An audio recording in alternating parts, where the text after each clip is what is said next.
এক সব ঘোষিত ঋণ খেলাপি ভাই নিজে ঘোষণা দিতেছে আমি ঋণ খেলাপি, বিরাট সুনামের বিষয়, বুঝছেন না? আমি ঋণ খেলাপি, বিরাট সুনামের বিষয়। নিজেই বলতেছে আমি ঋণ খেলাপি, এখনো আমি ঋণ খেলাপি আছি। আরে ভাই, আপনি ঋণ নিচ্ছেন, সরকারের ব্যাংকের টাকা নিচ্ছেন, প্রাইভেট ব্যাংকের টাকা নিচ্ছেন, জমি নাই, ভুয়া দলিল বানিয়ে নিচ্ছেন টাকা, আপনি ঋণ খেলাপি হবেন না? আমি হুমু ভাই। আচ্ছা, উনি একটা আহ্বান করছে মাইকে যে আমাদের শেরপুরের ডিজিএফআই, শেরপুরের এনএসআই, শেরপুরের ডিসি সাহেব, শেরপুরের এসপি সাহেব সহ দুদক কর্মকর্তাদের আহ্বান করছে। আমিও ওনার সাথে একমত। দুদকের যারা কর্মকর্তা রয়েছেন, আসেন শেরপুরে তদন্ত করেন কোন নেতা 5 তারিখের পরে শত শত কোটি টাকার ব্যাংক ঋণ দিয়ে ব্যাংকের রেগুলার কাস্টমার হলো সেটাও খুঁজে বের করেছে। সম্মানিত উপস্থিতি, আমি যে কারণে নির্বাচনে অংশগ্রহণ করতে পারলাম না, তাদের কেন্দ্রগুলোতে কেন পাস করলেন না আপনি? তাদের যে কেন্দ্রগুলো রয়েছে সেই কেন্দ্রে খোঁজ নিয়ে দেখেন কতগুলো ভোট দিছে। প্রত্যেকটা বেঈমান নিয়ে আপনি চলাফেরা করেন। স্বার্থ তাদের। আমরা জাতীয়তাবাদী দলের আদর্শের সৈনিক, শহীদ রাষ্ট্রপতি জিয়া রহমানের আদর্শকে বুকে ধারণ করে এই রাজপথে বিগত 30টি বছর শ্রম দিয়েছি, ঘাম দিয়েছি, রক্ত দিয়েছি এবং এখনো দিচ্ছি, আগামীতেও দিব। পদ থাকলেও বিএনপি, পদ না থাকলেও বিএনপি। এবং এই বিএনপিতে যত প্রকার অন্যায় হবে, যত প্রকার ফ্যাসিবাদ কায়েম করার চেষ্টা করবেন, আমরা এর প্রতিবাদ করব। প্রিয় সাথী বন্ধুগণ, আজকে ওই মঞ্চ থেকে বিভিন্ন হুমকি ধমকি দিচ্ছেন। ওই হুমকি ধমকি যে দেন, আপনি ঘরে থাকতে পারবেন? কর্মী বলে ঘরেও থাকতে পারবেন না, ঘর থেকে বের হবেন তো পরে।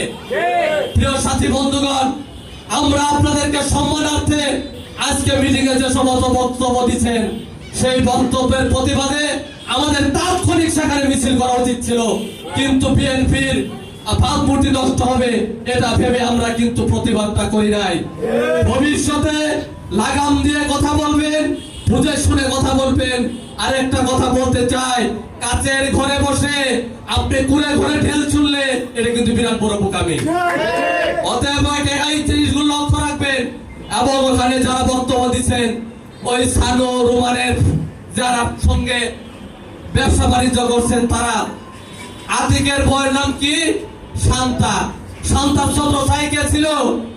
আমি অনুরোধ করব ডিজিএফআই এর আসাই ডিএসপি ভাইদেরকে খোঁজ নিয়ে দেখবেন আতিকের ওয়াইফ শান্তা ইসলামের ছত্রছায়ায় কে মামলা হামলা থেকে বাঁচছে, এইগুলো খেয়াল করবে। তারা আবার এখন বিভিন্ন জায়গায় প্রার্থী হয়। বাত ব্যথা, প্যারালাইসিস কিংবা আর্থ্রাইটিস, আধুনিক প্রযুক্তি ও অভিজ্ঞ বিশেষজ্ঞদের সমন্বিত চিকিৎসার নির্ভরযোগ্য নাম ডিপিআরসি। কিছু শ্রমিক নেতা দেখেছি, কিছু বিএনপি নেতা দেখেছি, তারা উল্টাপাল্টা বক্তব্য দিয়েছেন।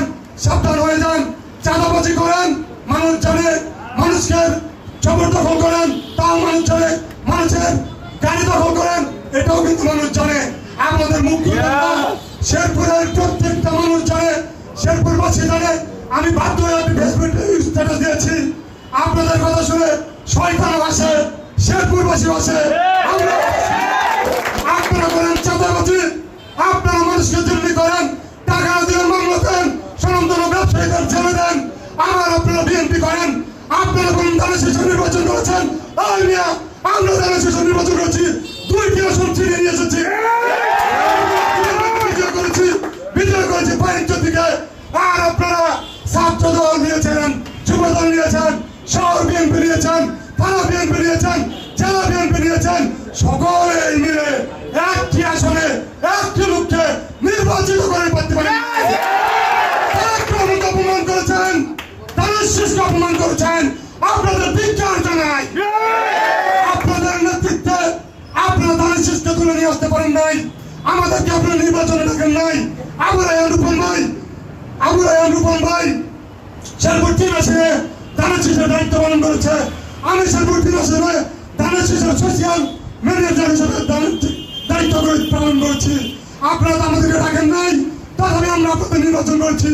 তাহলে ওই ভোটগুলো আপনারা পেতেন না।